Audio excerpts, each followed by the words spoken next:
Yo, what's going on, snipers, and welcome back to our Chicago Blackhawks franchise mode here in NHL 23. So I am recording this a couple hours after you guys saw the last episode, and as of yet there is no comments, but that is okay because I do have an idea of what I actually do want to go after in terms of free agent signings, because I think our team needs to take like a little bit of a big step this year.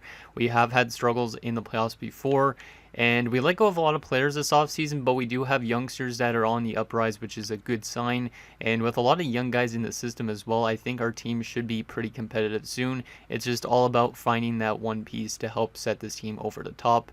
I know we do have a little bit of a weak goaltending tandem, but I think it should be fine for now. If we run into problems with that goalie tandem, we could always trade for a starting goaltender at the deadline, but I'm not going to go after a goaltender in free agency. There is two forwards that I'm going to be going after, and I'm also not going to be trading Korchinski just yet. I might wait until the trade deadline, depending on how this team does at that stage. But we are going to be trying to bring in a very big forward to help out our top six a little bit, just because I feel like Asher Vance needs an elite player to play with them. No offense to guys like Nazar, Pedersen, etc., but we don't really have that other stud player to play with Asher Vance. And Vance is signed for 1, 2, 3, 4, 5 seasons only. So this player that we're going to be signing, we're signing as well for 5 years. That way both their contracts end at the same time, because Asher Vance is a very important piece to this franchise, and I'm never going to let this guy leave. Even if we're a team that's not in the playoffs, I want this guy here right till the very end of his career, because he definitely deserves to be a career-long Blackhawk with how he's been playing in his first 6 seasons in the NHL already at this point. Hopefully he continues to play good in the playoffs as well this upcoming season if we actually get there. But yeah, let's get into those free agent signings, because we do need to sign also a third-line center, which we'll probably start off with that one, and then I will talk a little bit more about our big signing that we're going to make, which some of you might already know just because of talking in the Discord. I haven't actually mentioned too much about my Discord, but if you're not in the Discord, you should go join it, just because you guys get a little bit of an insider scoop on some of these things sometimes. But okay, so basically the third line center that I'm going to be bringing in for this team, just because I feel like we need a third line center based on what I was looking at our projected roster. The guy I would like to bring in is this Antons guy. He's a low top 6. He only wants 1.1 for 2 years, which is nice and cheap. He is a UFA, and he's also a sniper, so he does score goals. He does have some good offensive attributes. Not the best offensive player, but still was a former second-round pick, so he does have some upside. And he also fits our third line, which is perfect. So Merrick Antons we're going to bring in, and we'll give him even a little bit more money than 1.1, because that's a really cheap contract, and he will be a perfect third line center for this team, I think. He also actually has some pretty good face-off attributes for a sniper too, so hopefully he could help us win some key face-offs. Now, the big one that we're going to be signing, some of you, like I said, already know because of the Discord, but the player we're going to be bringing in is, I believe, a German, if I'm not mistaken. Let's see, let's make sure I'm saying that right. Yeah, he is a German, Emil Riefers. This guy was a former second overall pick the year before Asher Vance was drafted by the Sharks. And he's not been, I would say, the best player for a former second overall pick based on his numbers, but I feel like if he plays with some good players, he definitely has the upside. As you can see, he picks up around 60 points a season right now, at least with a team like San Jose, who has struggled to make the playoffs year in and year out. And the last time he was in the playoffs, he had 8 assists in 13 games, which is pretty good. He also does shoot the puck quite a bit, and he does have very good face-off numbers. As you can see, 92 on the draw, which is very good. So putting him next to Asher Vance should give us hypothetically more of an advantage.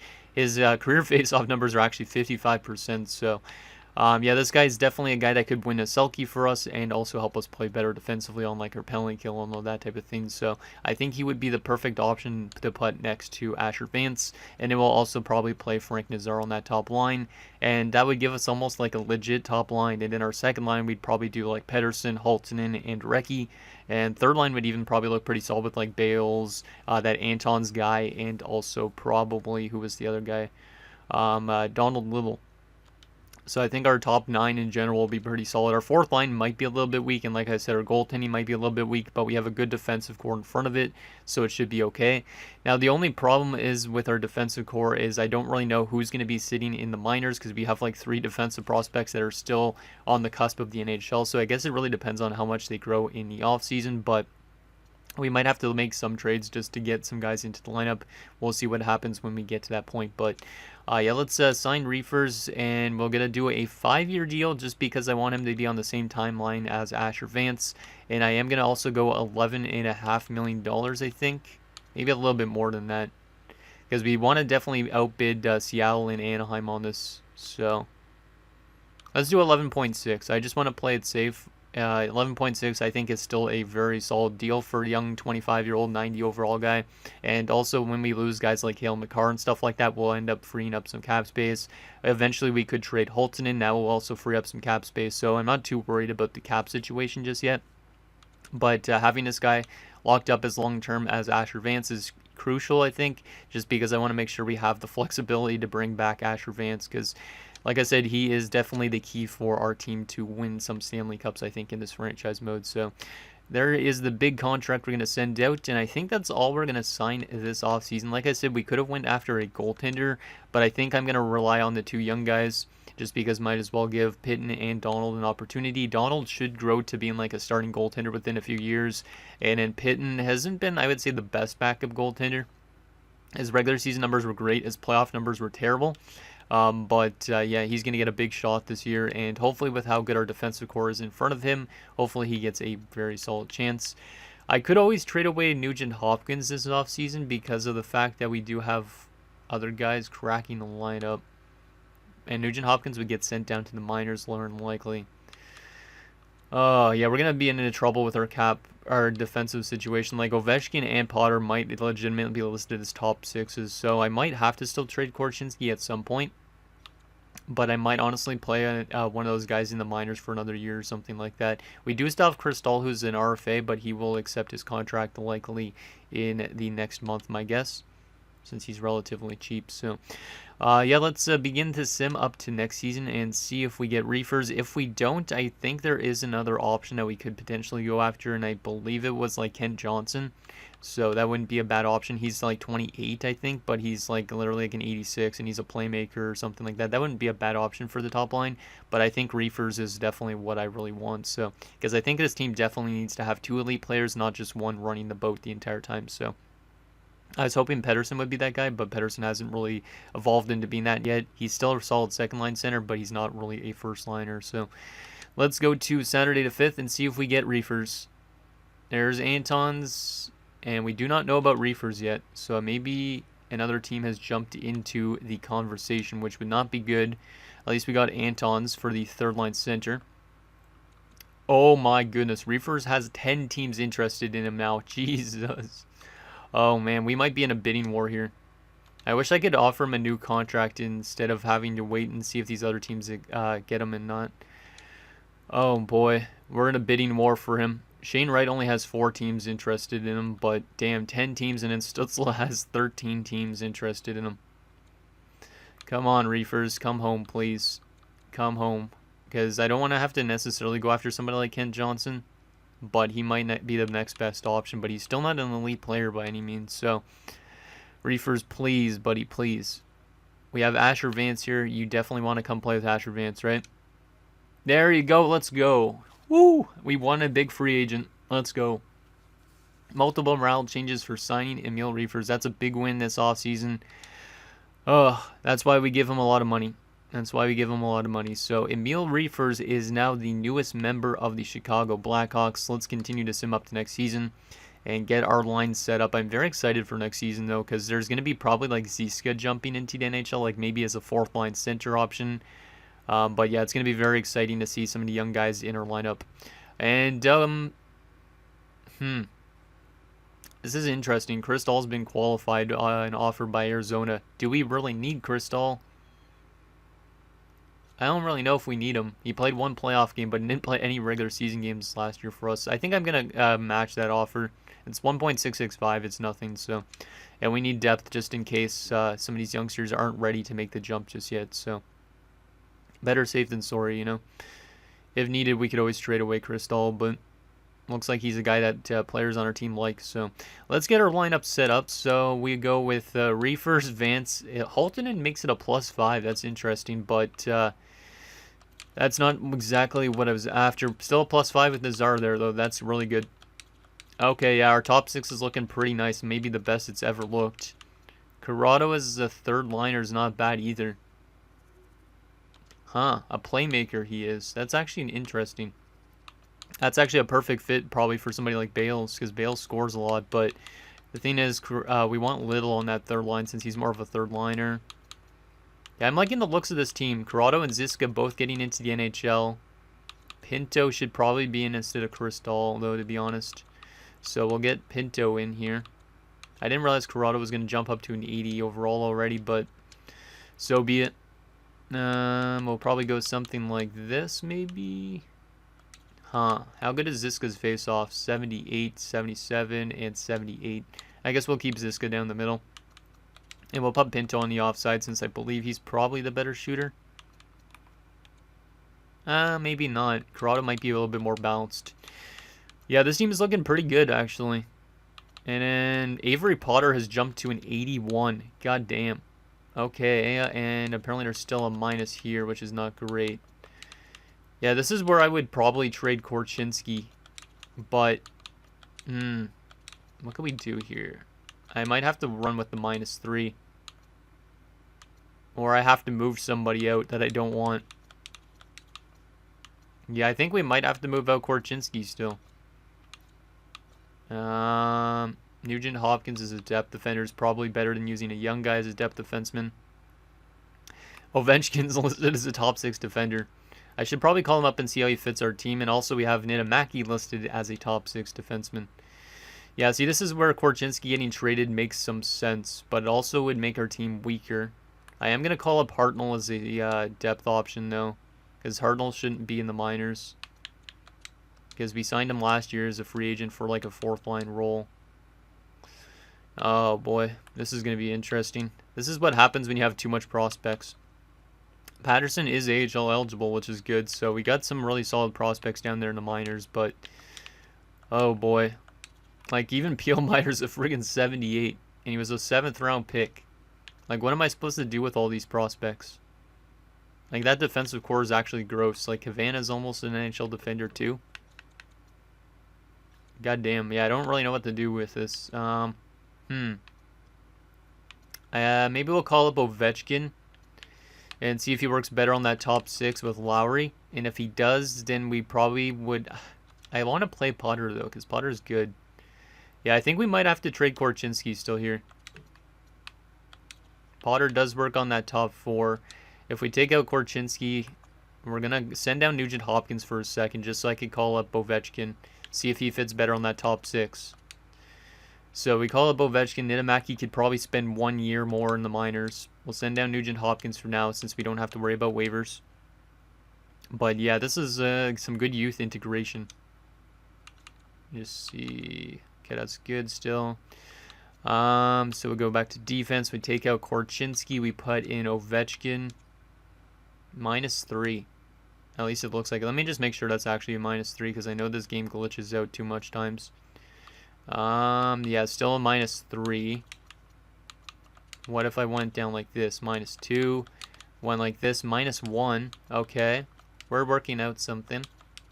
Yeah, I think we might have to trade Korchinski here in this episode. I wasn't thinking we're going to need to, but the youth integration is strong on this team. Like, I could even use Niittymaki in the NHL, but I'm not going to do that just yet. Yeah, I think we got to trade out Korchinski, and then I would call back up Nugent Hopkins as our 7th defenseman. So, yeah, well, let's trade Korchinski. Wasn't expecting to trade him, but we need to integrate this youth right now because I don't want to stunt guys' growths playing them in the AHL for too long.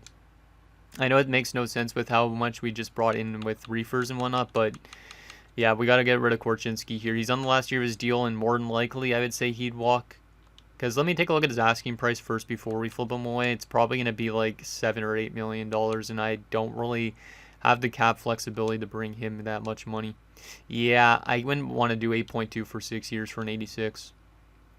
So, yeah, let's find a trade for Korchinski. Maybe move him up for just some picks or something like that.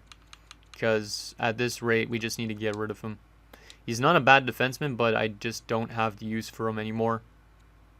Let's see. Everybody's offering me players, which I do not want. No roster players. So, we want to trade him probably to the Eastern Conference. So I guess we would trade him to Toronto, but I would rather like a first-round pick from Toronto if they're willing to part with their first-rounder, which they are not.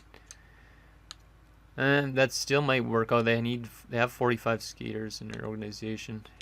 Any other teams interested in them that didn't pop up with an offer? Philadelphia, are you willing to move your first? No, you're not, even though you just won 2 Stanley Cups in a row. Rangers aren't. Probably no team wants to move their first this early in the season, but we're going to find a team and move them for a first-round pick. New Jersey. That would work, maybe. Yeah, let's try it. Let's see. Korchinski for a first-round pick. Too far off, huh?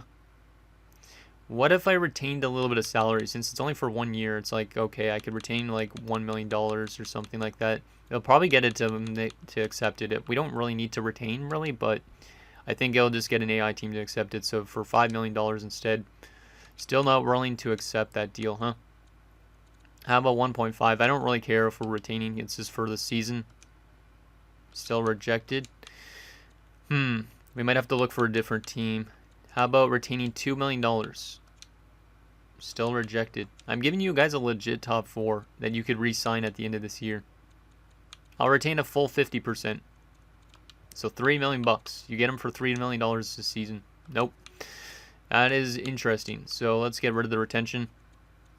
We might not simulate too much in this episode, but I still want to get to like maybe the halfway point of the season, just so we could see how Reefers and Vance do together. But what other teams are there? I want to trade them to the Eastern Conference. So Montreal, they can't really afford them because of the players. LA is in the West. I don't really want to move them to the West because else we would have to maybe play them in the playoff situation.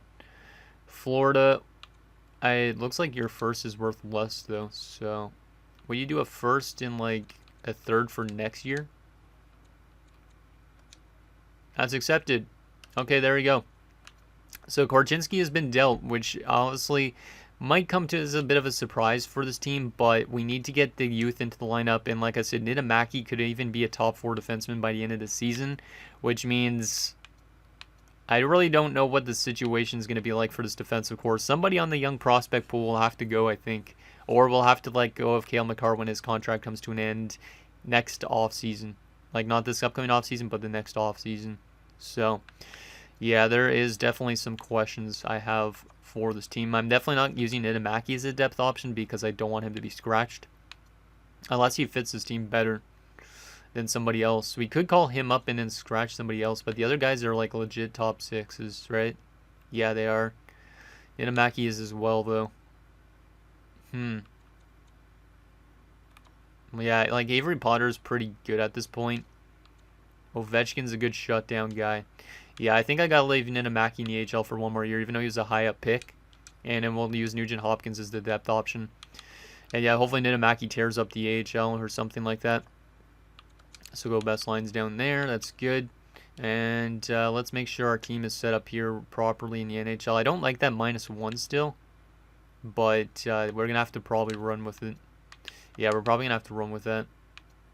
Like, the only way to get more of this minus would probably be, like, somehow putting Brunstrom on the top 6, which makes no sense. So, there we go. And Donald jumped up to an 83 after those trades, which is interesting. So, he might actually be our starter this season in his rookie year. Okay, that's good. Let's make sure the power play is set up properly. Corrado on the first unit. I'm not opposed to it, but I think he's too young to be on that spot. I think we need to have Recchi on the top unit. And then I'll have Bales. Yeah, Bales. We're going to take Recchi off this one. I'll probably put... I know Donald Little puts up points. I don't want to put Corrado necessarily on the power play just yet. We'll put Donald Little there. Might as well. Yeah, we'll run with something like this. I think our team looks a lot better than it looked last season. So let's sim some of this season and see what this team is like. We'll, like I said, probably simulate up to maybe January the 1st, even though this episode's already like 20 minutes in. I just really want to see how much this team gels together with the new addition of Reefers, because I think it definitely will help us out quite a bit. And what's this trade offer still? Like, we got this trade offer like in the offseason, a 3rd-round pick in Brewer for a 6th and a 7th. Like, that 3rd rounder is worth more than a 6th and a 7th.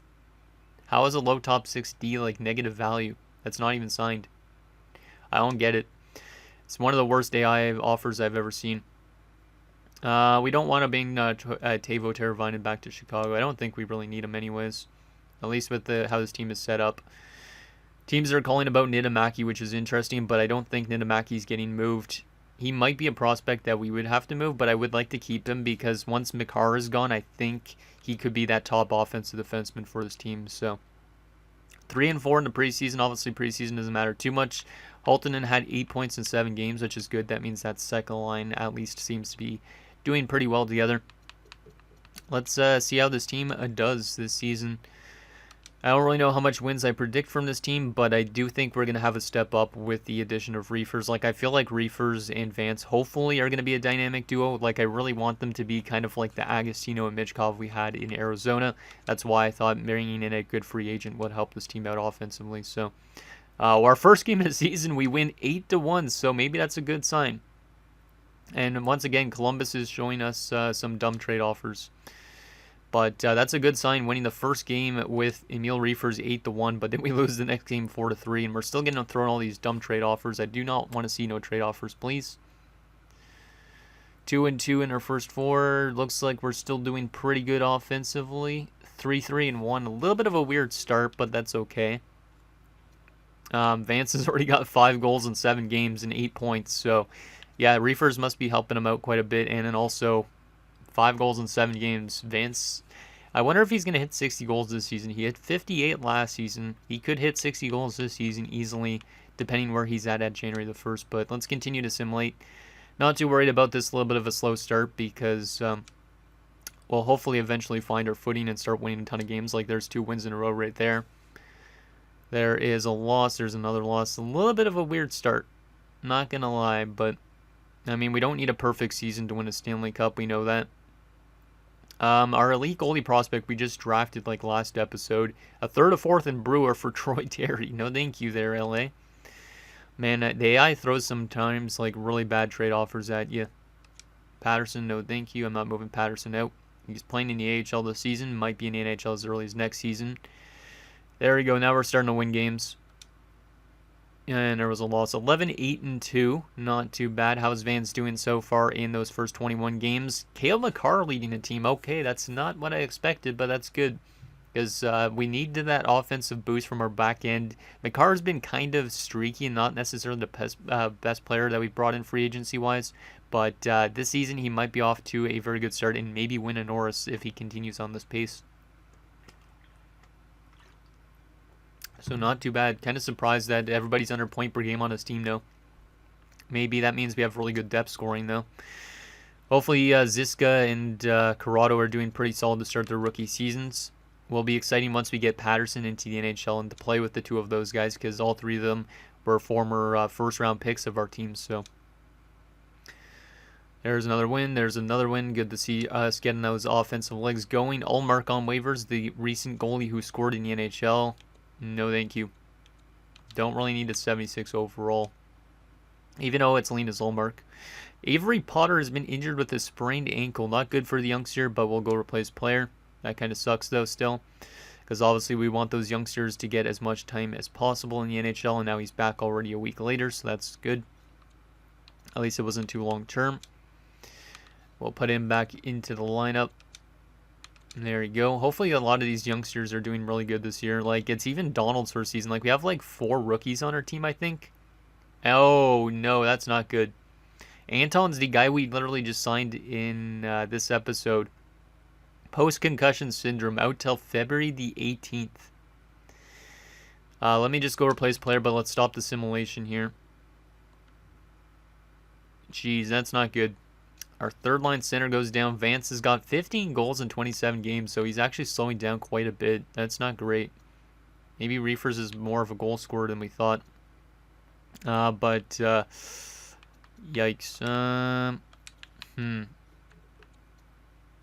Yeah, that's not good about that Anton's injury. Do you have guys in the minors that could come up? Patterson's getting close. Pillmeyer's close. Kagorodov's close. Kabanov's not there yet. Nitamaki's still 78. I could try Nitamaki as a forward, to be honest. Just to get him into the NHL.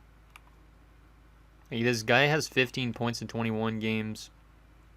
I mean, his offensive attributes need to improve still a little bit.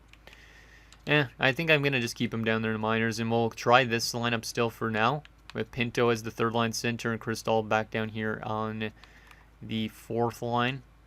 But, yeah, that sucks, that injury. It definitely makes our center depth a little bit weaker, but if we lose a bunch of games here down the stretch, maybe we'll look into it next episode if we need to find ourselves a new third line center while Anton's is out, because that's a really big blow. Because that guy probably was doing pretty decent, in my guess, on that third line, but we're still winning games without him. We've been in extra frame a lot, though, it looks like, as of late. Don't need Vesalainen, though, thank you there. Game against San Jose, we win 4-1, and Yuri Ovechkin has now been injured, so the youngsters are suffering a couple injuries this year, which is not great. We are now 19-11-4 at January the 1st, which is good. How much games do we have for the halfway point? Let's do another 7 games, so we're exactly halfway through the season. Vance is now up at 19 goals in 34 games, so he's kind of having a little bit of a regression season, but it could be because he's playing with Reefers now. Maybe Reefers is kind of limiting his goal scoring a bit and making him become more of an all-around player. I don't really know. But 3, 6, let's go to here on the 19th, just so we could be exactly halfway done the season, and we could kind of assess our team from there on out. But, yeah, not too bad of a start, honestly. Kind of sucks, though, to see Vance not score as much right now. But I hope it picks up in the second half of the season. Maybe it's just because we got rid of Korchinski as well, because Korchinski was a backbone offensively on the power play for a little bit, so maybe that hurt him a little bit. But all of a sudden, our offense is picking up here a little bit, looks like, so that's a good sign. Means Vance is scoring goals, likely. Howden and Nitamaki for 1 year of Jesper Bratt and Thomas Bordeleau. No, thank you. That's 2 good prospects for 2 guys for 1 year. I don't really like that. And okay, so halfway through the season, we are 22-15-4. It's not the best record in the world, but we don't need to be the best record team to be a good team. And Vance's point per game, which is good, but he's becoming more of an all-around player with Reefers on that top line. Because 23 goals in 41 games, he's only on pace for 46 goals, which would be his lowest total in 4 seasons, I think, or 5 seasons. So it's a little bit weird, but maybe he'll have a really good second half. Let's take a look at our team stats and player stats so far, and then we'll take a look at the trading block if we want to make any trades or not. But currently, we are not even top 10 in the league at the moment, which is kind of weird. We are 11th place, and we are in a wild card spot. Goals for per game wise, we are one of the best offensive teams in the league, but not the best. We're like 8th, I think that is. 7th, never mind. Goals against per game wise, we are currently not too bad, but it's also probably because we got the youngsters in that we're kind of just above mid-table, so it's probably because of that we're not doing as well. Power play percentage, we're the best power play team in the league. That's good to see, so we're not scoring as much 5-on-5. And our penalty kill is also not too bad, so good special teams this year, which is good to see. Maybe Reefers is helping out that penalty kill a little bit, even though it is mid-table. 2 shorthanded goals only, 11-9-1 on home ice, and 11-6-3 on the road. 4-5-1 in our last 10. Let's take a look at these player stats. So Nazar's point per game almost as well, which is good to see. And yeah, Reefers might be scoring a bit more goals than I was expecting, but the 3 of them have been really good so far on the top line. Reefers a little bit low production-wise, only on pace for 72 points, but that's better than he was doing when he was in San Jose, so not bad. Pettersson's really having a rough year. That second line's not doing too well. Is this the time we move out Haltonen? I don't really want to move out a big player, though, when their team is contending is the only problem, but oof. Yeah, Pedersen's having some regression. Only on pace for 40 points. And yeah, he's a minus 15 halfway through the year. Like, he was showing some good glimpses last few seasons. But this year, not so much. Not so much. I mean, his face-off numbers, though, are incredible. So he might be up there for the Selke if his takeaways are good. No, they're not. But his face-off numbers are really good, though. 59% this year. So that's, like, one of the good things. How's Reefers been on the draw? Reefers is 54.79, so the exact same as he was last year. Takeaway numbers, not too bad either. On pace for, like, 98 takeaways. What else we got here? Anton's had 16 points in 26 games before his injury. Not too bad of a start for Ziska. 13 points plus 6. Pinto 10 points plus 9. Cristal 6 points minus 2. Little 30 points. He's a good power play player. And then also you have Donald Little with 29 points. So the two of them are pretty solid. We obviously just signed Bales to an 8-year extension. So yeah, on pace for 58 points. On pace for 24 goals. Again, not bad.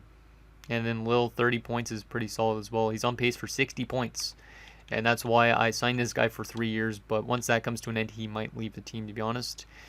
And yeah, our second line is definitely the problem right now. Is this the time we flip Holton and find somebody better for that second line? He's not doing bad offensively, but that third line is definitely the line that's been out there for all our goals against. Corrado's not doing too well, but it's okay. And Makar's been good. Brunstrom's been good. Potter's been solid. Lowry's been solid. Ovechkin's been solid. Morris has been actually plus this year, which is good. Nothing really from Nugent Hopkins. Goaltending, Pitten's been phenomenal as a backup, but Donald's getting a lot of the starts. Yeah, Pitten's actually been elite as a backup right now. Donald, on the other hand, not too great, but then again, it's because we're running some young goalies, but both of them have good attributes, so they should do hopefully better in the second half.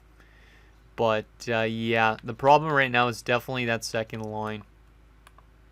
Because the three of them are all like minus 10 and above or below or whatever you want to say. And then everybody else on the team pretty much is plus because Cristal's a depth guy. So these three guys, we got to think about making some changes. I think it probably involves moving out Holtonen because Recchi, he's a future piece to this team. Pedersen is only signed for another 2 more seasons after this. But I still don't mind him, even though he's kind of bad defensively for two-way. But I think Holtonen would be the guy we need to change up for this forward core if we want to make something big happen. So let's take a look at the trading block. Maybe we can make some sort of blockbuster trade with like Holtonen, and we bring in somebody really good for that second line instead. But yeah, that's probably the only problem I really have with this team right now. It seems like everything else is not doing too bad. But I don't really know why that one line is out there for every single goal against. That's what it seems like, at least at this rate. I probably will go also to the trade finder so we could see if there's a better fit for that second line. Also look at some other teams' players just to see if there's a better fit as well. Because I think that's definitely something I'll look into for next episode. And I probably won't be pre-recording next episode, so you guys could get your feedback in for some trades and stuff like that. So the question is, what do we need on that second line? We have a two-way forward playing with another two-way forward, I think, and then we have a sniper, I think, in Holtonen. So maybe we need more of a... I don't really know what we need. Maybe Jesper Bratt is the type of option that we need. We were offered Jesper Bratt. Does fit our second line. Bratt might be the guy. How good has he been this season? Really good. He's point per game almost, or actually just above point per game. Huh. Yeah, Bratt might be the guy for that second line. Even though he's kind of more of like a rental guy, it will also save us some cap space getting rid of Holtonen. As I think Holtonen's probably the problem. It could be also Pedersen, but it's really tough to judge on who is like the main cause of problems. Seattle's got a high starter goaltender on the block. That's interesting. Not that we really need to trade for a goalie, but still. I should also take a look at how the AHL is doing as well in this episode, just so you guys can see how the prospects are doing. I don't want to bring back Fiala, to be honest. Filipino's got a bad contract. That's pretty much it. Yeah, let me go to New Jersey for a second and see what we got here. So, Brett, how much trade value do you have by comparison to Haltonen? Do they want Haltonen is the question. They do not, I don't think. Let me go by overall. Yeah, they don't want Haltonen, but Haltonen has actually a bit more value. Probably because of the age, though. Because Haltonen is 26. So we could probably make something work for Jesper Bratt. But I really don't know if that's the move that makes this team better or not. It will help us save cap space in the long run, which is good. So let's also go to the trade finder, though, just see if there's anything that they actually throw at us for Haltonen, or if any team throws at us for Haltonen. No trades found. What about open block? Gerard Evans in a third. No thank you. Heponiemi Anderson in a third. No thanks. No thanks. And no thanks. Not going to take any of those deals for sure. Recky's a two-way forward, right, though? Let me just check. Yeah, he is. What about Pedersen? I'm not going to think about moving Pedersen yet, but I want to still look at what kind of offers we get thrown at us if we were to move on from him. The exact same type of offers from the exact same teams. That's funny. Okay.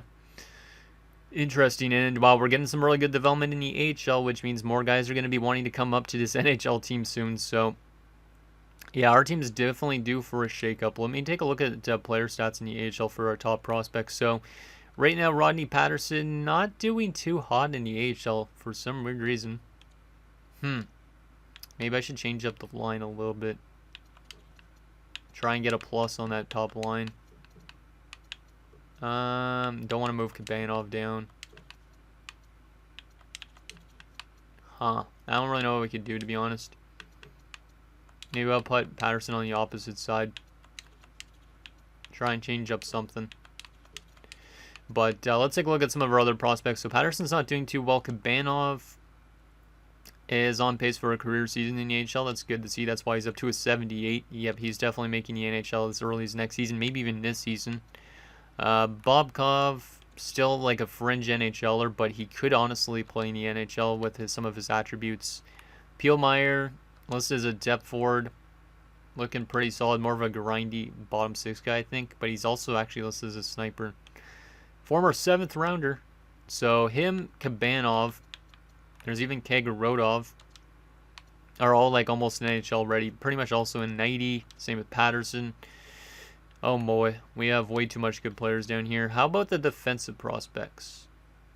Brunstrom's not going to develop much more. Nitamaki is doing really well.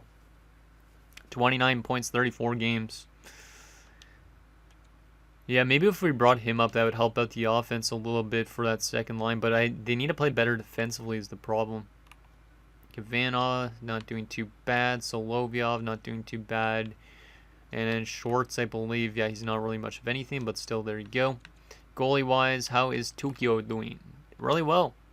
Really well. 9-14 is not too bad, but it's a good team in front of him, so it makes sense. And then there's also Patterson, the 25-year-old, who is not doing too good with a good team in front of him. Interesting. Probably because of all the guys that we called up. But, yeah, I really don't know what this team needs in order to change up. I think it's probably the second line that needs changes. So we could always try and flip-flop things like move Nazar up, or down, move Recchi up.